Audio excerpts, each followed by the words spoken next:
Hello everyone, Kapil Talreja this side from HGPA Pune. ये video हमने बनाया है सेंट्रल एनसी इन डिस्पर्जन पे। This video is for CA foundation and for CMA foundation students. ये वीडियो स्पेसिफिकली 1 डे प्रायर रिवीजन के लिए है। 1-1.25 घंटे के वीडियोस जो भी आएंगे सारे 1-1.25 घंटे के वीडियोस आने वाले हैं। आपको सिर्फ रिवाइज करना है, जहाँ पे मैंने ईच एंड एवरी फॉर्मूले, जैसे हम बोलते हैं स्टैट्स में इतने फॉर्मूले सर कैसे रिवाइज करेंगे, मैंने 1 घंटे में आपको सारे फॉर्मूलेस बताए हैं यहाँ पे with a few questions with concepts कि आप फॉर्मूलेस कैसे रिवाइज करें, प्लस कैलकुलेटर ट्रिक्स थोड़े बहुत हैं इसके अंदर। तो अगर आप ये वीडियो पूरा देखते हैं तो आपके सारे फॉर्मूलेस कवर हो जाएंगे। इसके बाद आपको एग्जाम क्वेश्चंस करना है, ठीक है। So let's not waste time and start with the video. Sure. Let's start with central tendency. Central tendency divided into how many parts? 3 parts. Mean, median, mode. The simplest method, mode. Median, the positional average. Positional बताता है positions, and mean is the average. जो हम regular बोलते हैं, the regular average, right? Mean is again divided into 3 parts: AM, GM, and HM. AM arithmetic mean, GM geometric mean, and HM is harmonic mean. जब तक बोला नहीं जाए, जब तक वो मीन बोलता है, तब तक it is arithmetic mean only. मतलब यहाँ पे एक्स बार से डिनोट करते हैं हम मीन को, ठीक है। एक बेसिक फॉर्मूला एक्स बार का, that is nothing but the total divide by number of observations, that is summation of X divide by N. It can further be extended with frequency, जो हमने देखा था पहले formula, X bar is equals to summation F X upon summation F. Now these are the 2 basic formulas for mean, right. फिर mean के बारे में हमने देखा था कि मीन इज इंडिपेंडेंट। अगर मैं आपको डायरेक्टली अपने बेस पे लेके आऊँ, जो इंपॉर्टेंट क्वेश्चन है उसके बेस पे, तो मीन के ऊपर हमने एक सेंटेंस पढ़ा था, mean is dependent on change of origin, also dependent on change of scale. origin मतलब यहाँ पे प्लस माइनस, स्केल मतलब यहाँ पे मल्टीप्लिकेशन डिवीजन, ठीक है। दैट मीन्स यहाँ पे बोलने का मतलब सिर्फ ये है कि अगर आपके x के वैल्यूज हैं 4, 8 एंड 10, सपोज 4, 8, 10, तो अब इसका टोटल, इसका मीन कैसे निकालते हो? आप बोलोगे सर 4 + 8 + 10 डिवाइड बाय 3। सबसे सिंपल बेसिक फॉर्मूला, यस, ये एकदम ट्रू है। दूसरा मैं आपको ये बता रहा हूँ कि अगर वो फ्रीक्वेंसी के साथ रहता है, अगर आपका फ्रीक्वेंसी है एक्स है आपका 5, 7 एंड 9 एंड फ्रीक्वेंसी है आपका 10, 12 एंड 9 सपोज, तो आप सबसे पहले क्या करोगे? एफ का टोटल करोगे, that is 22 and 9 will give मी 31। अब यहाँ बनाओगे एफ एक्स का कॉलम। मैंने आपको मेमोरी प्लस के कैलकुलेशन सिखाए हैं, आपको डायरेक्टली मेमोरी प्लस से सीधा इसके ऊपर आना है। करना क्या है? 5 × 10 m plus, 7 × 12 m plus and 9 × 9 m plus. MRC will give you the final answer. उसके बाद एक्स बार का फॉर्मूला आप अप्लाई करोगे। एक्स बार का फॉर्मूला क्या था हमारा? Summation F X upon summation F. ये आपको मीन देगा, सबसे सिंपलेस्ट तरीका। अब यहाँ पे जो मैंने सेंटेंस लिखा है यहाँ पे, mean is dependent on change of origin and also dependent on change of scale. Dependent मतलब क्या? डिपेंडेंट का मतलब है फर्क पड़ता है, फर्क पड़ता है मतलब the value gets changed, the value gets changed. For example, अगर आपके x के वैल्यूज़ हैं, x के वैल्यूज़ हैं 5, 10, 15, 20, 25, अगर मैं यहाँ पे हर वैल्यू को 2 से माइनस करता हूँ, हर वैल्यू को 2 से माइनस करता हूँ, तो यहाँ पे मीन भी मेरा 2 से माइनस हो जाएगा। इसका मतलब ये है, ओरिजिन मतलब प्लस या माइनस, तो प्लस या माइनस किसी भी एक वैल्यू को करो। अगर मैं यहाँ पे हर वैल्यू को 2 से माइनस करता हूँ, हर वैल्यू को 2 से माइनस करता हूँ, मेरा मीन भी डायरेक्टली 2 से माइनस हो जाएगा। ये रूल है। अगर मेरा इसका मीन 15 आता है, जो आप टोटल करके करोगे, तो इसका आंसर अब डायरेक्टली 13 आएगा। क्यों? मेरा मीन भी 2 से कम हो जाएगा।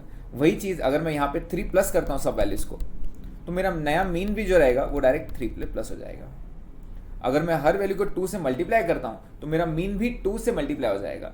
अगर मैं हर वैल्यू को डिवाइड बाय 2 करता हूँ, मेरा मीन भी डिवाइड बाय 2 हो जाएगा। इसका मतलब ये है, मतलब मेरा मीन को हर चीज़ से फ़र्क पड़ता है। अगर आप माइनस करोगे, मेरा मीन भी माइनस होगा। अगर आप प्लस करोगे, मेरा मीन भी प्लस होगा।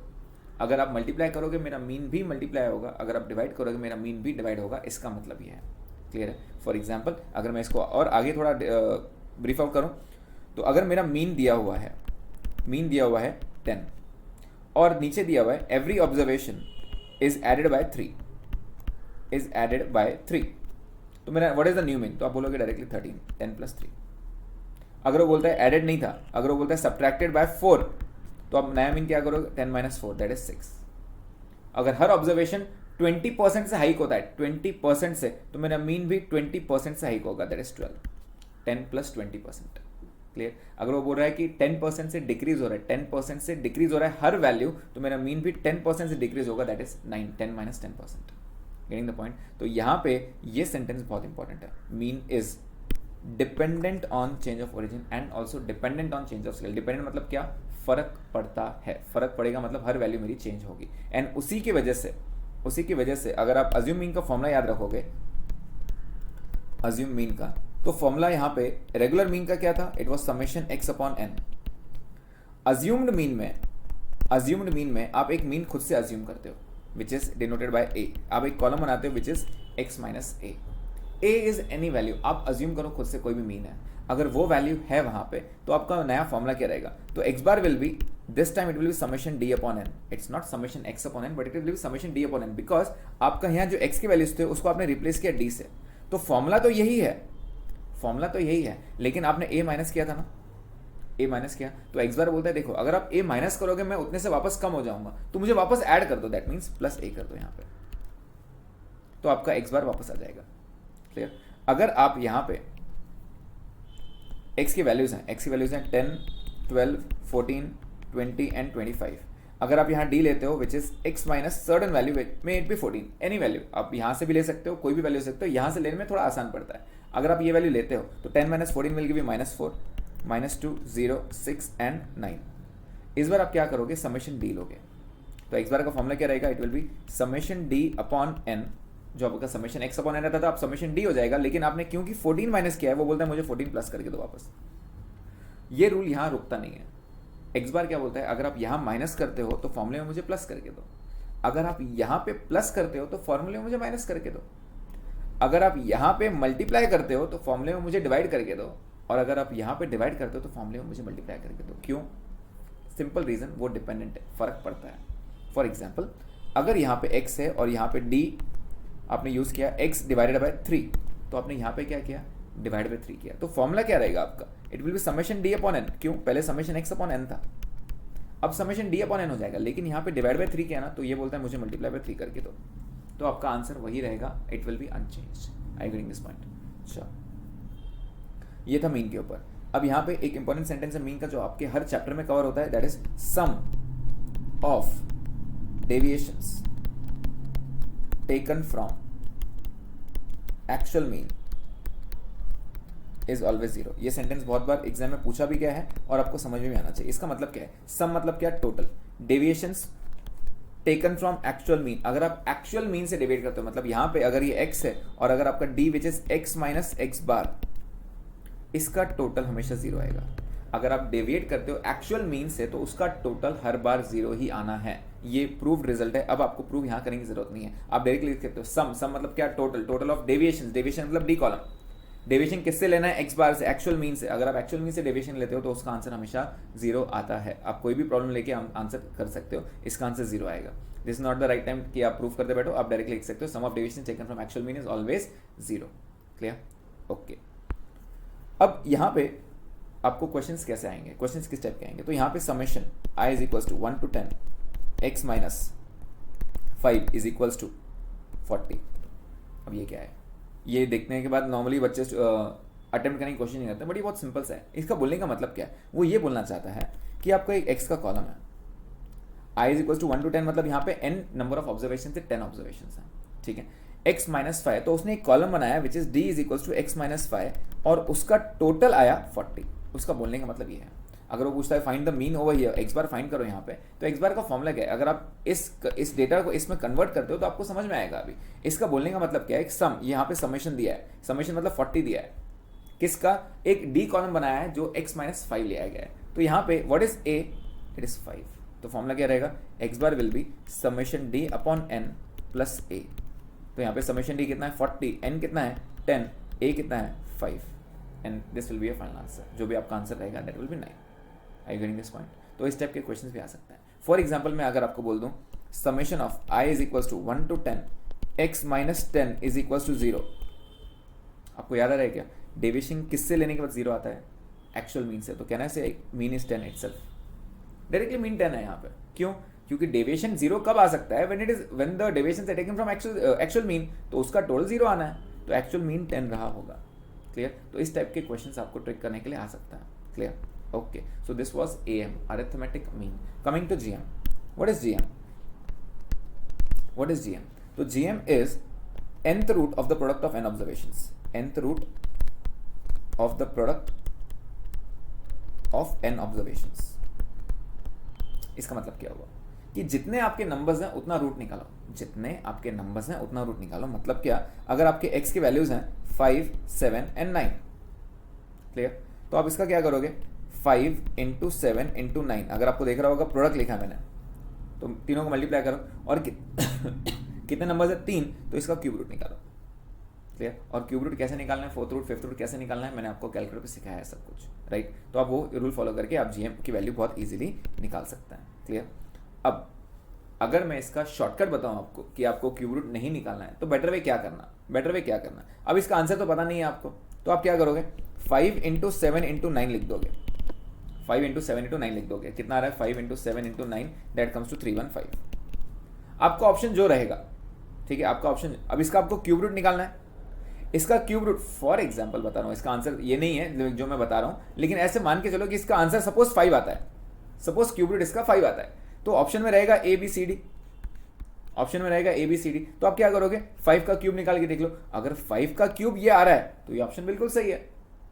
मान लो दूसरा ऑप्शन 4 है, 4 का क्यूब अगर ये इसका मल्टीप्लिकेशन आ रहा है तो ये आंसर बिल्कुल सही है। दैट मींस आप क्यूब रूट के झंझट में नहीं पड़ते हुए, गोइंग थ्रू ऑप्शंस आप आंसर निकाल सकते हो। क्या कहा मैंने? पहले आंसर्स में ऑप्शन से चेक करो, पहले इसका मल्टीप्लिकेशन चेक करो, मल्टीप्लिकेशन कितना आ रहा है? 315। अब ऑप्शंस का क्यूब निकाल के देखो, क्यूब क्या निकाल रहा हूँ मैं यहाँ पे, क्योंकि यहाँ 3 ऑब्जर्वेशन है, तो आप डायरेक्ट क्यूब निकाल के देखो, आंसर आपका डायरेक्टली आ जाएगा। Clear point? यस। तो GM का फॉर्मूला बहुत सिंपल सा है। GM में बहुत बार सिर्फ एक बेसिक क्वेश्चन आता है, फाइंड द GM ऑफ, या फिर इसका दूसरा सवाल पूछ सकते हैं, find the value of x। यहाँ पे आ रहा है 4, 5, x एंड 9, सपोज ऐसा आ रहा है, और इसका GM दिया हुआ है, इसका GM आपको दिया हुआ है से सपोज 6, और उन्होंने बोला find the value of x। तो यहाँ पे कितने ऑब्जर्वेशन हैं? 4 ऑब्जर्वेशन हैं। तो GM का फॉर्मूला क्या है? It will B 4 into 5 into x into 9, इसका 4th रूट। 4th रूट क्यों? क्योंकि 4 ऑब्जर्वेशन हैं। GM की वैल्यू दी हुई है 6 is equals to 4 into 5 into 9 into x। ये 4th रूट यहाँ चला जाएगा तो पावर 4 हो जाएगा। बस आपको ये सॉल्व करना है, 6 टू पावर 4, और ये जो वैल्यू आएगी, ये जो वैल्यू आएगी आपकी, इसको डिवाइड कर देना है। तो 6 to the power 4, 1296 divide by 4 into 5 into 9, जो भी वैल्यू आएगी that will be value of x। तो इस टाइप के क्वेश्चंस आ सकते हैं आपको, दैट इज GM पे। बहुत बेसिक क्वेश्चंस हैं, बट द थिंग इज आपको GM का फॉर्मूला आना चाहिए। तो GM का रूल क्या है? जितने नंबर ऑफ ऑब्जर्वेशन रहेंगे उनको मल्टीप्लाई करो और उतना रूट निकालो। अगर 5 ऑब्जर्वेशन है तो 5 को मल्टीप्लाई करो और 5th रूट निकालो। 6 ऑब्जर्वेशन से 6 को मल्टीप्लाई करो, 6th रूट निकालो। कैलकुलेटर कैसे चलाना है, अगर आप फिर एक आधा स्टेप भूल जा रहे हो इसके अंदर कि GM कैसे निकालना है, HM, तो मेरा एक और वीडियो है, आपको पता है, दैट इज कैलकुलेटर ट्रिक्स। आप वहाँ जाके सिर्फ उतना पर्टिकुलर पॉइंट देख के आप आगे मूव आउट कर सकते हो। ठीक है, next HM, that is the harmonic mean. Harmonic mean के बारे में 2 बातें याद रखनी है। पहली तो जब तक वो बोलते नहीं है HM निकालना है, तब तक HM निकालना नहीं है। जब तक वो सिर्फ मीन बोलते हैं, दैट इज AM। जब वो बोलेंगे GM तो GM, HM बोलेंगे तो HM। दूसरा, अगर वो एवरेज स्पीड पूछ लेते हैं आपसे, एवरेज स्पीड, तो एट दैट टाइम आपको HM ही निकालना है, एट दैट टाइम आपको HM ही निकालना है। और HM का बहुत सिंपल सा रूल है। HM क्या? It is number of observation divide by sum of reciprocals. क्या कहा मैंने? Number of observations divided by sum of reciprocals, sum of reciprocals. Reciprocals मतलब यहाँ पे क्या रहेगा? It will be 1/x1 plus 1/x2 till 1/xm। For example, अगर आपके x की वैल्यूज हैं, 5, 8, 9 एंड 10, तो HM कैसे निकालोगे आप? HM निकालोगे इसका n, that is number of observations 4, इनके रेसिप्रोकल्स क्या रहेंगे? 1/5 plus 1/8 plus 1/9 plus 1/10। You just have to solve this and get the answer. Clear point? Solve कैसे करना है? पहले आपको डिनोमिनेटर को m प्लस में लेना पड़ेगा। ठीक है, कैसे करेंगे? 1/5 m plus, 1/8 m plus, 1/9 m plus and 1/10 m plus. आपका टोटल डिनोमिनेटर में आ चुका है। अब क्या करोगे आप? बिना कोई की प्रेस करे 4, that is number of observation, यहाँ पे 4 डिवाइडेड बाय, ये टोटल कहाँ पे स्टोर्ड है आपका? मेमोरी में। तो 4 divided by MRC equal to will give you the final answer. Clear, ये आप आएगा एच एम कब निकालना है, या तो एच एम वो बोला रहेगा तब, या फिर आपको नंबर यहाँ पे आपको एवरेज स्पीड बोला रहेगा। अगर एवरेज स्पीड रहेगा तो ये सेकंड पॉइंट जो मैं आपको बता रहा था एच एम के बारे में याद रखना है। कभी कभार वो क्या करते हैं, they use the kilometres, that means अगर मैं फॉर्मूला इसको रिनोवेट करना चाहूँ, यही फॉर्मूले को अगर मैं आगे लिखना चाहूँ तो आगे हम कैसे लिख सकते हैं, n will be replace by summation f, क्योंकि नंबर ऑफ ऑब्जर्वेशंस वहाँ आ जाएंगे। कहना से ये जो नंबर है 5 is been repeated 1 times, 8 has been repeated 1 times and 9 has been repeated 1 time. तो वैसे ही करने के लिए यहाँ पे it will B f1 upon x1 plus f2 upon x2 till f3 upon x3 fn upon xn, that is frequency divide by the x, वो number कितनी बार repeat हुआ है। तो यहाँ पे फॉर एग्जाम्पल अगर x और f रहता है, यहाँ पे x रहेगा 3, 4 एंड 5, f रहता है 4, 6 एंड 9 सपोज, तो यहाँ पे इसका टोटल कितना आ रहा है 19। तो एच एम कैसे निकालोगे आप, एच एम कैसे निकालोगे, it will be 19 total observation divided by frequency upon x, that is 4 divide by 3 plus 6 divide by 4 plus 9 divide by 5, clear, 9 divide by 5। तो इस तरह आपको ये पूरा करना है, clear point. Okay, H M का कैलकुलेशन भी आपको आता है। एक इसके अंदर नया पॉइंट क्या आ सकता है कि वो स्पीड आपको देंगे और आपको किलोमीटर्स दे सकता है।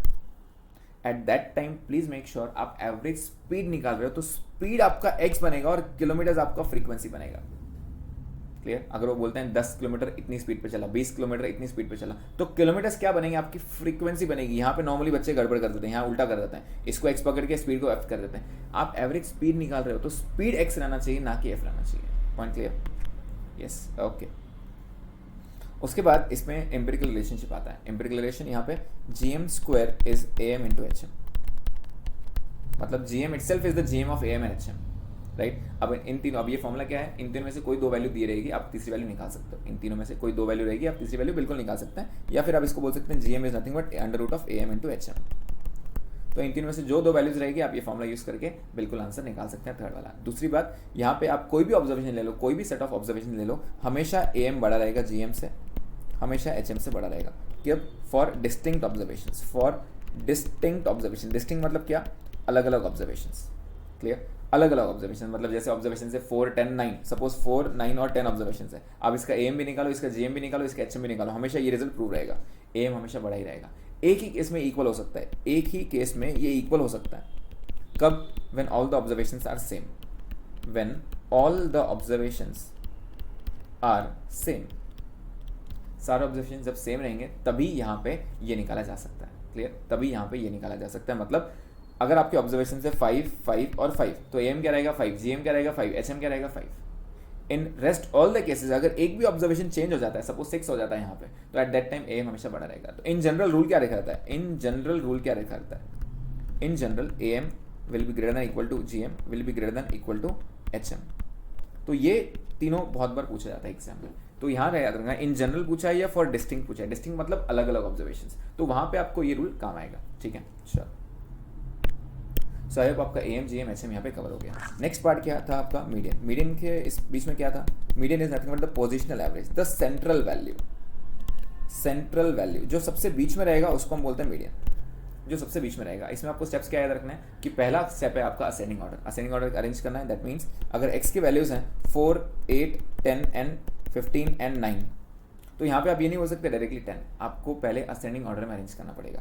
असेंडिंग ऑर्डर में अरेंज करने के लिए क्या करना पड़ेगा, 4, 8, 9, 10 एंड 15, सबसे बीच में वैल्यू कौन सी आ रही है 9, and therefore 9 is the median. But इसके लिए कोई फॉर्मूला है, यस फॉर्मूला है। फॉर्मूला क्या है यहाँ पे, formula is median is n+1/2th term. n मतलब क्या, नंबर ऑफ ऑब्जर्वेशन कितना है यहाँ पे 5 + 1 डिवाइड बाय 2th टर्म। तो यहाँ पे 5 + 1 is 6 divide bye 2 is third term.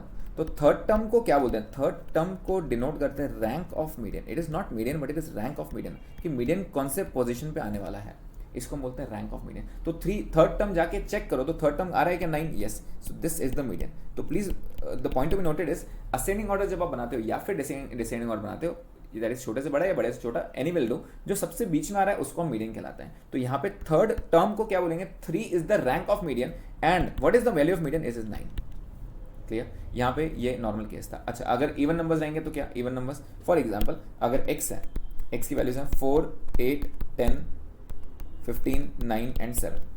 At this time हम कैसे निकालें, तो इसका इस बार कैसे निकालेंगे, असेंडिंग ऑर्डर 4, 7, 8, 9, 10 एंड 15। यहाँ पे अगर आप मीडियन देखोगे यहाँ पे आ रहा है सेंटर, यहाँ पे सेंटर आ रहा है, सेंटर यहाँ आ रहा है, मतलब इन दोनों के बीच में आ रहा है। इन दोनों के बीच में इन दोनों का एवरेज ले लो, इन दोनों का एवरेज ले लो। एवरेज कैसे लेंगे, 8 + 9 divide by 2 that comes to 8.5। Check करें कैसा, चलो चेक करो। मीडियन का फॉर्मूला क्या था, n+1 डिवाइड बाई 2 था टर्म। n कितना है यहाँ पे, number of observation 6, 6 + 1 7 divide by 2 is 3.5 term. What do you mean bye 3.5, average of third and fourth term, average of third and fourth term. Third और fourth check करो, third term 8 है, fourth term 9 है, तो 8 और 9 का average ले लो, that comes to 8.5 and therefore median will be 8.5।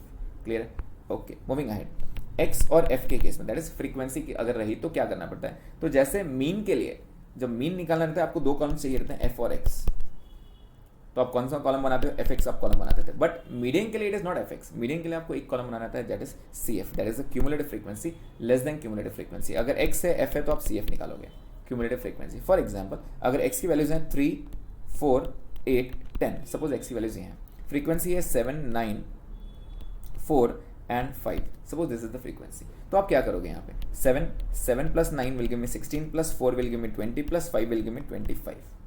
This becomes n। Formula change नहीं होगा, फॉर्मूला अब भी वही। फॉर्मूला क्या है, median is defined as n+1 divide by 2 term which comes to n is 25 + 1 divide by 2 term.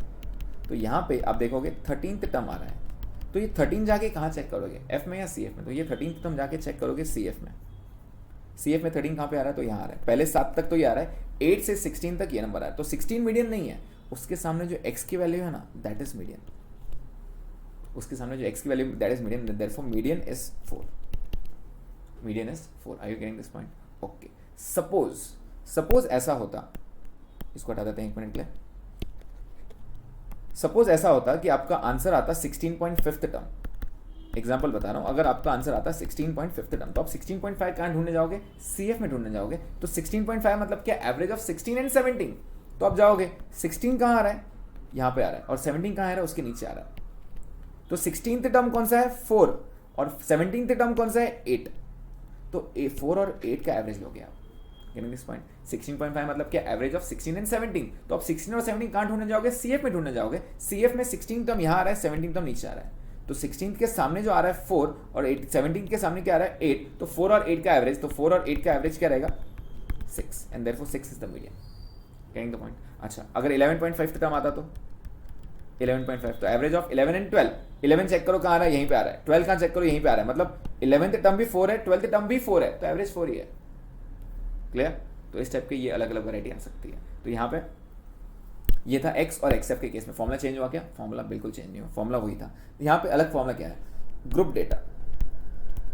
Group data मतलब क्या है यहाँ पे, कि क्लास इंटरवल्स के टाइप में दिया हुआ है। तो क्लास इंटरवल्स और frequency, class intervals 10 to 20, 20 to 30, 30 to 40, 40 to 50 and 50 to 60। Frequency है 7, 10, 12, 9 एंड 7। सपोज ये फ्रीक्वेंसी है, ठीक है। क्या करोगे, सबसे पहला काम सी एफ, एक्स चाहिए नहीं हमको सी एफ ही चाहिए। मीडियन जब तक है दैट इज पोजिशनल एवरेज, आप क्यूमुलेटिव फ्रीक्वेंसी लोगे। तो cumulative frequency 7, 7 + 10 is 17, + 12 is 29, + 9 is 38, + 7 is 45। This becomes n। Clear, this becomes n। Now यहाँ पे सबसे पहले आप निकालते हो m is not the median, m एक नंबर है that is defined as n/2। 2 क्यों ले रहे हैं, बिकॉज यहाँ पे मीडियन निकालना है, median is nothing but the 50%, जो बीच में आएगा वो, तो मीडियन इज 50%। तो n/2, note point to be noted is not n+1, it is n/2। मैं यहाँ पे मीडियन नहीं निकाल रहा हूँ, मीडियन का फॉर्मूला था n+1 डिवाइड बाई 2, ये m है, m मतलब n/2 नहीं होती, यहाँ मीडियन नहीं है, m इज n/2। n/2 क्या आ रहा है, 45 divide by 2 that comes to 22.5। 2 क्यों लिया, बिकॉज मीडियन निकाला है ना सेंट्रल वैल्यू, तो डिवाइड बाई 2 किया। n+1 नहीं है, it is only n/2। Median का बहुत सिंपल सा छोटा सा फॉर्मूला है यहाँ पे, मीडियन का छोटा सा फॉर्मूला है। मीडियन का फॉर्मूला क्या है यहाँ पे, L1 plus L2 minus L1 upon F into M minus C। ये वैल्यूज़ क्या है। अब बहुत बार बच्चों ने ये फॉर्मूला अलग अलग देखा होगा, हर क्लास में आपको अलग अलग दिखाएंगे, मॉडल में अलग रहेगा, बट चीज़ वही है। ये L2 माइनस L1 को हम I भी बोल सकते हैं कभी कभार, इसको हम कभी कभार I भी बोल सकते हैं। M को नॉर्मली n/2 लिखा जाता है, जो हमने ऊपर ऑलरेडी निकाल लिया। अब मैंने n/2 की लिखा, मैं थोड़ी देर में बताऊंगा आपको। तो यहाँ पे I भी लिखा जा सकता है, L2 माइनस L1 भी लिखा जा सकता है। तो यहाँ पे पॉइंट क्या है, व्हाट इज L1, तो जहाँ पे आपका ये M है, M जहाँ पे आपका m है, वो आप सी एफ में जाके ढूंढोगे, चेक करो कहाँ आ रहा है, तो यहाँ आ रहा है। तो उसके सामने जो क्लास बनता है उसको हम बोलते हैं मीडियन क्लास, मतलब आपकी मीडियन की वैल्यू उसके बीच में कहीं ना कहीं आने वाली है। क्लियर? पहले आप m ढूंढते हो, वो m की बदौलत आप मीडियन क्लास ढूंढोगे, और m के सामने जो क्लास रहेगा वो आपका मीडियन क्लास बनेगा। उसके बाद जैसे ही वो क्लास आ गया आप सारे वैल्यूज डिफाइन कर सकते हो। कैसे? यहाँ पे L1 की वैल्यू क्या है 30, L2 की वैल्यू क्या है 40, L1 क्या है 30, L2 क्या है 40, 40 माइनस 30 इज 10, फ्रीक्वेंसी उसके सामने की 12 डिवाइड बाई 2 इंटू m हमने अभी कैलकुलेट किया 22.5 इंटू c क्या है cumulative frequency of class previous to median class, CF उसके ऊपर वाले क्लास का 70, and you just have to solve this. पहले अंदर का ब्रैकेट सॉल्व करो, बाद में 30 ऐड करो। अगर आपका वैल्यू 30 से कम या 40 से ज़्यादा आ गया, आपने कंफर्म कुछ कैलकुलेशन मिस्टेक की, क्यों? क्योंकि आपने मीडियन क्लास बोला है 30 to 40, 30 to 40 बोला है, मतलब आपका मीडियन 30 to 40 के बीच में आना ही चाहिए, उसके बाहर कहीं नहीं जा सकता। Getting this point? ओके। अगर आप सॉल्व करोगे इसको तो सॉल्व कैसे करोगे? 10 divide by 12, 22.5 minus 17 into 10 divide by 12, जो भी आंसर आएगा plus 30, this comes to 34।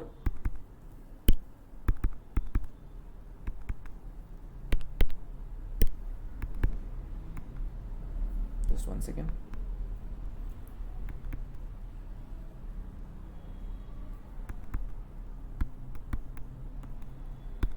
$34.5833। Clear point? Yes. चलो, अब मैंने आपको यहाँ पे क्लास इंटरवल्स कंटिन्यूस रहना ज़रूरी है या नहीं है, क्लास इंटरवल्स कंटिन्यूस रहना ज़रूरी है या नहीं है। यहाँ पे 10 to 20, अगर 10 to 19 रहते तो क्या करते हैं आप? तो आप क्लासेस लिखते मत बैठो। क्लासेस कंटिन्यूस रहना कब ज़रूरी है? जब आपके फॉर्मूले में कहीं पर भी L1, L2 या फिर I की वैल्यू रिक्वायर्ड है। पूरे सेंटेंस डिस्पोजिशन की बात कर रहा हूँ मैं, मतलब जब तक आप ये क्लास इंटरवल्स यूज़ कर रहे हो तब तक। जब भी आपके फॉर्मूले में L1, L2 या फिर I is the class width. Class width कैसे निकालते हैं? Upper limit minus lower limit. ठीक है, मतलब जब भी L1, L2 कहीं पर यूज हो रहा है, एट दैट टाइम आपको क्लासेस कंटिन्यूस रहना जरूरी है। क्लासेस कंटिन्यूस रहना जरूरी है। Whenever you are using L1, L2 और I, आपको क्लासेस कंटिन्यूस करना जरूरी है। क्लासेस कंटिन्यूस करने के लिए क्या करना पड़ेगा? सपोज आपका ये क्वेश्चन में आपका रहता 30 to 39, सपोज ऐसा वैल्यू रहता, तो आप L1, L2 क्या पिक करते? इसको आप पिक करते 29.5 और इसको पिक करते 39.5। सिंपल, आपको पूरा लिखते बैठने की जरूरत नहीं है, आप डायरेक्टली इसको कंटिन्यूस कर सकते हो। और जब हम कंटिन्यूस करते हैं उसको हम क्या बोलते हैं? CB, that is class boundaries. जब भी हम कंटिन्यूस करते हैं उसको हम क्या बोलते हैं? Class boundaries. Okay, moving ahead. क्योंकि मैंने पोजिशन बताया, तो पोजिशंस में आपके पास क्वार्टाइल्स, डिसाइल्स एंड परसेंटाइल्स भी आता है, जो सारे मीडियन के फॉर्मूले से रिलेटेड है, जिसमें से क्वार्टाइल सबसे इंपॉर्टेंट है। अब यहाँ पे क्वार्टाइल्स को अगर मैं डिवाइड करूँ यहाँ पे, तो 3 points dividing a line in 4 equal parts, 25, 25, 25। तो जो एंड पॉइंट्स रहते हैं उसको हम बोलते हैं Q1, Q2, Q3। This is 25% each, 25% each. तो ये Q2 is nothing but the central value, मतलब median. Point to be noted, यहाँ Q4 नहीं रहता है, 4 पार्ट्स हैं लेकिन 3 पॉइंट्स हैं। 3 points dividing a line in 4 equal parts, मतलब 4 इक्वल हिस्सों में बांटे जा रहे हैं 3 points, Q1, Q2 and Q3, right. तो यहाँ फॉर्मुला क्या रहेगा? सेम जो मीडियन का फॉर्मुला था, सब कुछ सेम। मीडियन का फॉर्मुला क्या सीखा था हमने? मीडियन का फॉर्मुला सीखा था, it is n+1 divide by 2। ये x का केस था या xf का केस था, फ्रीक्वेंसी के साथ था, तब भी ये फॉर्मुला था n+1 डिवाइड बाई 2 टर्म। ये फॉर्मुला एक्चुअल में सही था, लेकिन एक्चुअल में ये फॉर्मुला डिवाइड बाई 2 कभी था नहीं। Actually it was divide by 4। क्यों? Q2 is nothing but the median. Q2 मतलब मीडियन, सेंट्रल वैल्यू, मतलब 50% जो बीच में आएगा वो मीडियन। तो actually it is dividing a line in 4 equal parts. तो एक्चुअल में ये फॉर्मुला क्या था मीडियन का, Q2 का? It was n+1 divide by 4th term, not second term. But क्योंकि ये 2 पार्ट्स हैं तो इसको इसलिए इंटू 2 करता है। तो अगर मैं ऐसा ही बताना चाहूँ तो Q1 का फॉर्मुला क्या रहेगा? It will B n+1 divide by 4th term into 1, क्योंकि फर्स्ट क्वार्टाइल है। और Q3 का फॉर्मुला क्या रहेगा? It will B n+1 divide by 4th term into 3। Again यहाँ पे असेंडिंग डिसेंडिंग ऑर्डर तो पहले करना ही है। फॉर्मुला क्या चेंज हुआ? तो वही है Q1, Q2, Q3 का फॉर्मुला। n+1 डिवाइड बाई 4, 4 क्यों किया मैंने यहाँ पे? क्योंकि 4 पार्ट्स हैं यहाँ पे, और फर्स्ट क्वार्टाइल है तो इंटू 1, सेकंड क्वार्टाइल है इंटू 2, थर्ड क्वार्टाइल है into 3। Q2 is nothing but the median. Clear? Okay. अब यहाँ पे पॉइंट क्या आता है? सपोज आपका आंसर आ जाता है, अगर आपने ये Q3 का फॉर्मुला निकाला और आपका आंसर आ गया 7.75 टर्म, तो आप 7.75 टर्म कैसे निकालोगे? 7.5 टर्म तो निकालना आता है हमको। 7.75 टर्म कैसे निकालोगे? सपोज आपका 7th टर्म है, आपने जब असेंडिंग ऑर्डर लिखा, असेंडिंग ऑर्डर मान लो आपका आया 10, 12, 18, 19, 23, 27, 40, 45, 90। सपोज ये आया, मैंने ऐसी रैंडम वैल्यूज ले लिया, तो यहाँ पे चेक करो सेवन्थ टर्म कौन सा है, 1 2 3 4 5 6 7। सेवन्थ टर्म ये आ रहा है 40 और एट्थ टर्म क्या आ रहा है 45। मैं अगेन बोल रहा हूँ 7.75 टर्म मैंने खुद रैंडम पकड़ा है, इस सम के नहीं पकड़ा है, मैं आपको सिर्फ सिखा रहा हूँ कि वैल्यू कैसे निकालते हैं 7.75 टर्म की। तो 7.75 टर्म कैसे निकालते हैं, तो यहाँ पे पहले आप सेवन्थ टर्म ले लो, it will be seventh term as it is plus 0.75। 0.75 क्यों, 0.75 ना, 7.75 0.75 ऑफ डिफरेंस ऑफ 7.75 किसके बीच में आता है, 7 और 8 के बीच में, difference of seventh and eighth term. तो यहाँ पे सेवन्थ टर्म कितना है 40 plus 0.75 of difference of seventh and eighth term, इनका डिफरेंस कितना है 5 का। तो this is answer, clear point, yes. तो इस तरह आप ये सॉल्व करोगे। अगर 0.25 आता है तो आप 0.25 करोगे, 0.2 आता है तो आप 0.2 करोगे, 7.3 आता है तो 7 सेम चीज़ है, सिर्फ ये 0.75 हो जाएगा, 0.3 हो जाएगा, and same procedure. Okay, coming to deciles. Deciles अगर आप डिसाइल्स भी करते हो तो डिसाइल्स का भी वही चीज़ है, यहाँ पे n+1 डिवाइड बाय 10 रहेगा। क्यों, डिसाइल्स क्या करते हैं, deciles are actually 9 points dividing a line in 10 equal parts, 10% each, D1 D2 D3 till D9, 9 points dividing a line in 10 equal parts. तो D1 टू D9 रहेगा आपका यहाँ पे, D1 से लेके D9 तक। तो यहाँ पे डिवाइड बाय 10 कर दिया क्योंकि 10 पार्ट्स हो रहे हैं ना। अगर मैं D5 निकालूं तो आप यहाँ D5 कर दोगे, अगर मैं D7 निकालूं तो यहाँ क्या रहेगा, n+1 divide by 10 into 7th term. Clear, again ये वाला जो नोटेशन है, ये जो आपका पॉइंट रैंक आ रहा है, वो आप असेंडिंग ऑर्डर में जाके चेक करोगे आपका D7 वैल्यू कहाँ आ रहा है। Clear, okay. Moving to percentiles. Percentiles क्या था, 100%, 1% ईच। तो यहाँ पे it will be divided into 100 parts, that is P1 से लेके P99 तक, 99 points dividing line in 100 equal parts, तो डिवाइड बाय 100 रहेगा। अगर मुझे P47 निकालना है, P47 तो मैं इंटू 47 कर दूंगा, 49 निकालना तो इंटू 49 कर दूंगा, 53 निकालना है तो इंटू 53 कर दूंगा। Clear point, okay. तो ये था परसेंटेज के बारे में। अच्छा, ग्रुप डेटा रहा तो क्या करना है, ग्रुप डेटा में याद है कि हमने थोड़ी देर पहले m निकाला था, m की वैल्यू क्या थी, n/2। n/2 क्यों किया था, क्योंकि वो मीडियन के लिए निकाला था ना। For median m was n/2, तो फॉर Q1 क्या रहेगा, फॉर Q1 क्या रहेगा, m will be n/4 into 1 क्यों, क्योंकि Q1 है। अच्छा, Q3 के लिए क्या रहेगा, m will be n/4 into 3। Clear, तो ये वैल्यू कहाँ ढूंढनी है, ये वैल्यू जाके CF में ढूंढना है। और जैसे ही एक बार CF आ गया, फॉर्मूला पूरा वही है, L1 + L2 - L1 upon F into M - C, वही फॉर्मूला आपने फॉलो करना है। Clear point, okay. अब आएगा मोड। मोड के बारे में क्या था, mode the number occurring the maximum times, वो नंबर जो सबसे ज़्यादा बार आएगा उसको हम बोलते हैं mode. Clear, for example x की वैल्यू है 5 5 6 6 6 7, मोड क्या है 6, नंबर सबसे ज़्यादा बार आया ना, ये सबसे सिंपल। अच्छा, दूसरा केस x और f, x है 3 4 5, f है 10 12 7। तो अब यहाँ पे सब अब बोलोगे सबसे बड़ा 12 है, तो 12 इज नॉट द मोड। 4 जो है वो 12 टाइम्स रिपीट हुआ है, तो नंबर 12 बार तो आया है, लेकिन 4 सबसे ज़्यादा रिपीट हुआ है, तो and therefore 4 is the mode and not 12। 4 जो है frequency is not a number, वो कितनी बार रिपीट हो रहा है बता रहा है, तो 4 जो है 12 टाइम्स रिपीट हुआ है, जो सबसे नंबर ज़्यादा बार आएगा उसको मोड बोला जाता है। अच्छा, ग्रुप डेटा में क्या, तो ग्रुप डेटा के लिए मोड का सिंपल फॉर्मूला है, L1 + F1 - F0 upon 2F1 - F0 - F2 into I। Simple सा फॉर्मूला, क्या है formula, L1 + F1 - F0 upon 2F1 - F0 - F2 into I।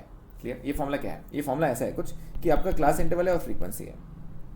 Class interval से 0 to 10, 10 to 20, 20 to 30, 30 to 40 and 40 to 50।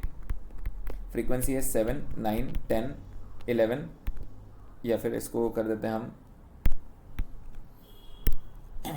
6 and 4, suppose ये frequency है। तो यहाँ पे ये जो क्लास ढूंढना है, सबसे पहले क्या ढूंढेंगे, सबसे ज़्यादा फ्रीक्वेंसी जहाँ है वो मॉडल क्लास है, तो सबसे ज़्यादा फ्रीक्वेंसी कहाँ है उसको हम F1 बोल देंगे, ये आपका क्लास बन गया, मतलब आपका मोड 20 to 30 के बीच में आ रहा है। उसके ऊपर के वैल्यू को हम बोलते हैं F0, उसके नीचे की वैल्यू को हम बोलते हैं F2। क्या किया मैंने, सबसे हाईएस्ट फ्रीक्वेंसी पकड़ा है, सबसे हाईएस्ट फ्रीक्वेंसी कौन सी, 10, उसको मैंने F1 नाम दे दिया। उसके सामने जो क्लास था उसको हमने मॉडल क्लास बोल दिया, मतलब मेरा मोड इसके अंदर आने वाला है, क्यों, सबसे ज़्यादा फ्रीक्वेंसी उसकी है। उसके ऊपर वाले क्लास को हम F0 बोलते हैं, उसके नीचे वाले क्लास की फ्रीक्वेंसी को हम F2 बोलते हैं। बस वो वैल्यू आपको पिक करनी है, फॉर्मूला डालना है। फॉर्मूला क्या है, L1 + F1 - F0 upon 2F1 - F0 - F2 into I। What is I? I is the class width, यहाँ पे 30 to 20, that is 30 - 20 is 10। Clear, okay. अब आप पूछोगे सर इसमें क्लासेस कंटिन्यूस करना जरूरी है या नहीं है, अब बताओ मैंने क्या बताया था, क्या हमारे फॉर्मूले में L1 L2 I है, हाँ, तो क्लासेस कंटिन्यूस जरूरी है। Okay, yes. ना यहाँ पे एक एम्पिरिकल रिलेशन है between mean median mode. Mean median mode का एक एम्पिरिकल रिलेशन है, that is mean minus mode is equals to 3 times mean minus median. Mean minus mode is equal to 3 times mean minus median. ये एक empirical relation है. मतलब अगर आपके पास कोई दो वैल्यूज हैं, आप तीसरी वैल्यू निकाल सकते हो. फॉर एग्जांपल, अगर मैंने आपको मीन दे दिया 30 और मोड दे दिया 20, क्या आप मीडियन निकाल सकते हो? यस. ये मीन है, ये मोड है. तो आप क्या करोगे, आप ये फॉर्मूला में सब्स्टिट्यूट करोगे और आंसर लेके आओगे मीडियन का. क्लियर? ओके. क्या हमारे मीन मीडियन मोड नेगेटिव हो सकता है? सोचो, can they B negative? Yes, they can be negative. क्यों? मैं आपको बोल रहा हूँ, अगर आपको मार्क्स मिले 30, 40 और 50, सपोज आपके ये मार्क्स हैं, तो आपका एवरेज कैसे निकालोगे आप? 30, 40, 50 करके. यस. क्या हमारे स्टैट्स के पेपर हैं या मैथ्स के पेपर हैं, हमारा जो थर्ड पेपर है यहाँ पे, क्या वो नेगेटिव मार्किंग वाला है? हाँ. तो क्या आपको नेगेटिव मिल सकता है? -3, -4, -5? हाँ, मिल सकता है. राइट. ऑब्वियसली मैं ये चाहूँगा कि मिले नहीं कभी भी, हम ऑब्वियसली 80, 90 प्लस जाएँ. बट यहाँ पे अगर बाई चांस अगर ये स्कोर आता है तो नेगेटिव है ना, तो एवरेज क्या रहेगा? नेगेटिव ही रहेगा ना. तो एवरेज कैन भी नेगेटिव. क्लियर? एवरेज वहाँ पे नेगेटिव आ सकता है, बिल्कुल. वहाँ पे ऐसा नहीं है कि एवरेज नेगेटिव आ ही नहीं सकता है. I you getting this point? Yes. चलो, सो यहाँ पे हमने 3 पॉइंट्स कवर किए, that is central tendency, mean median mode. इसमें 1-2 पॉइंट्स और बाकी है, लेकिन वो मैं डिस्पर्जन के बाद कवर करूँगा. ठीक है. चलो, dispersion divide into how many parts? Broadly categorize into 2 parts. या फिर डायरेक्टली बता देता हूँ मैं इसको, 4 पार्ट्स. 4 पार्ट्स. कौन से 4 parts? Range, QD, MD and SD. Range, QD, MD and SD. तो range, QD, MD and SD क्या रहेगा? रेंज बहुत सिंपल सा है, QD quartile deviation, MD mean deviation, SD standard deviation. अगर हम रेंज की बात करें, सबसे सिंपलेस्ट अगर कुछ रहेगा तो वो रेंज रहेगा. अच्छा, what do you mean by dispersion? First, सबसे पहले डिस्पर्जन का मतलब समझ जाए. डिस्पर्जन मतलब स्कैटरनेस. डिस्पर्जन मतलब स्कैटरनेस. ये मेरी वैल्यू कितनी डेविएट हो सकती है, मेरे जो मीन है वो आगे कितना और डेविएट हो सकता है, उसको हम बोलते हैं स्कैटरनेस. कितना इधर उधर भाग सकता है. फॉर एग्जाम्पल, अगर मेरा मीन है 70 और मेरा डिस्पर्जन दैट इज मान लो SD आ रहा है 3, तो मेरा अगला मीन जो रहेगा वो कितना इधर उधर जा सकता है? तो मैं बोलूँगा -3 और +3 जा सकता है. मेरा अगला मीन मेरा 67 to 73 के बीच में रहेगा. ये वो इंडिकेट करना चाहता है, दैट इज स्कैटरनेस. ये मीन एक्चुअल नहीं है, ये तो हमने अभी निकाला कि पिछले रिजल्ट के हिसाब से. तो मेरा अगला रिजल्ट भी ऐसा रहेगा, मैं ऐसे मान सकता हूँ मेरा अगला रिजल्ट भी ऐसे रहेगा इसके आसपास. तो कितना आसपास रह सकता है, तो वो स्कैटरनेस दैट इज डिस्पर्जन, वो आपको मेजर करता है कि कितना आपका रिजल्ट एक्चुअल में डिवेट कर सकता है. क्लियर? चलो, तो ये हो गया डिस्पर्जन. रेंज का basic formula, range is defined as L minus S. L minus S, that is the lowest value largest value minus the smallest value. Largest value minus smallest value. Simple सा formula यहाँ पे. इसके ऊपर मैं 4 questions बताऊंगा आपको, चारों बहुत सिंपल है. एक्स की वैल्यूज हैं 10, 12, 13, 15 एंड 20. तो what is the range? The largest value is 20, the smallest value is 10. तो range will be defined as 20 minus 10 and that is 10. Clear? आपके एक्स हैं और एफ हैं. एक्स है 10, 20, 30, 40. फ्रीक्वेंसी है 70, 30, 10 एंड 100. ठीक है. यहाँ पे सबसे बड़ी वैल्यू क्या है? अगर आप बोलोगे 100 तो गलत हो जाओगे. फ्रीक्वेंसी है वो नंबर नहीं है. अगर मैं यहाँ पे 1 लिखूँ ना, एक सिर्फ फ्रीक्वेंसी 1 है उसकी, तो भी 10 बार को मैं 1000 बार लिख दूँ और 40 को सिर्फ एक बार लिखूँ तो भी 40 ज़्यादा है.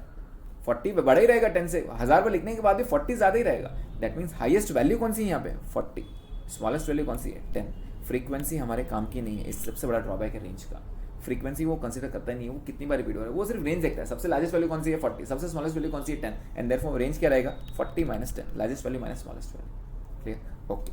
थर्ड पॉइंट, ग्रुप डेटा में class interval and frequency 10 to 20, 20 to 30, 30 to 40 and 40 to 50. जैसे मैंने आपको बताया, फ्रीक्वेंसी वो निगलेक्ट कर देता है. मान लो फ्रीक्वेंसी 3, 4, 5, 6 है. फ्रीक्वेंसी हमारे काम की नहीं है रेंज के लिए. Right? What is the largest value? तो लार्जेस्ट वैल्यू यहाँ पे 50. What is the smallest value? यहाँ पे 10.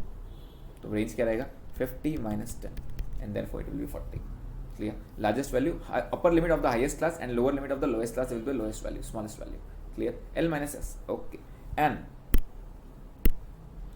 अगर बाय चांस आपका क्लास इंटरवल्स रहते हैं 10 to 19, 20 to 29, 30 to 39 and 40 to 49, suppose ये रहता है, तो इस केस में रेंज क्या रहेगा?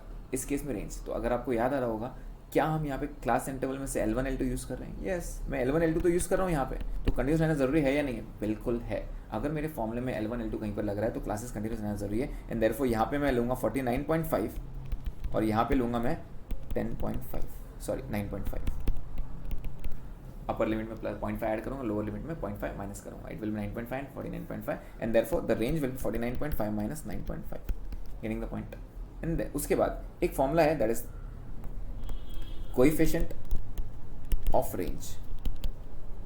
It is L minus S upon L plus S into 100। Normally coefficient is मतलब क्या? Unit free measure. कोएफिशिएंट मतलब क्या? Unit free major. क्योंकि मैं इंटू 100 कर रहा हूँ तो ये परसेंटेज डिनोट कर रहा है। ये क्या डिनोट कर रहा है? परसेंटेज डिनोट कर रहा है। तो यहाँ पे कोएफिशिएंट ऑफ रेंज में L minus S upon L plus S into 100 ये परसेंटेज में कर रहे हैं। अगर मैं 100 हटा दूँ तो बिना परसेंटेज के भी आंसर आ सकता है। इट विल भी हमेशा 0 पॉइंट समथिंग। क्लियर? ओके। तो क्या हमें L निकालना आता है? यस। क्या हमें S निकालना आता है? यस। तो फॉर्मूला भी आता है। तो एक फॉर्मूला ऐड हो गया आपकी लिस्ट में, it is L minus S upon L plus S। Okay. तो रेंज सिर्फ इतना ही है, रेंज इतना है। सबसे बड़ा ड्रॉबैक क्या है? वो फ्रीक्वेंसी कंसिडर नहीं कर रहा है। ओके, आगे QD। QD के लिए हमारे पास 3 फॉर्मूले। सबसे पहले QD क्या है? Quartile deviation. क्या हमें Q1 Q2 Q3 निकालना आता है? यस, अभी हमने सीखा थोड़ी देर पहले। तो क्वार्टाइल डेविएशन, इसके लिए आपके पास कुछ फॉर्मूलेज है। फॉर्मूलेज क्या है? इंटरक्वार्टाइल रेंज, उसके बाद है सेमी इंटरक्वार्टाइल रेंज, और एक है कोएफिशिएंट ऑफ क्वार्टाइल डेविएशन, मतलब coefficient of QD।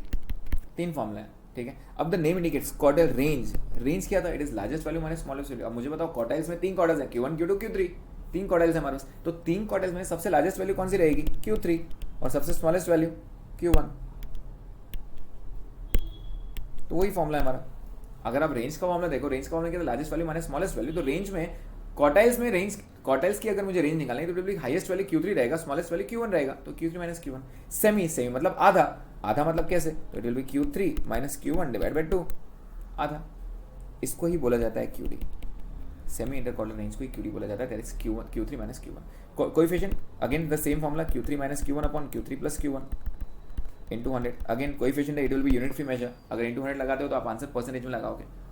Clear? Okay, next point. Formula इतना ही है, फॉर्मूला इतना ही है। अच्छा, कभी कभार ये फॉर्मूले वो अप्लाई कैसे करता है?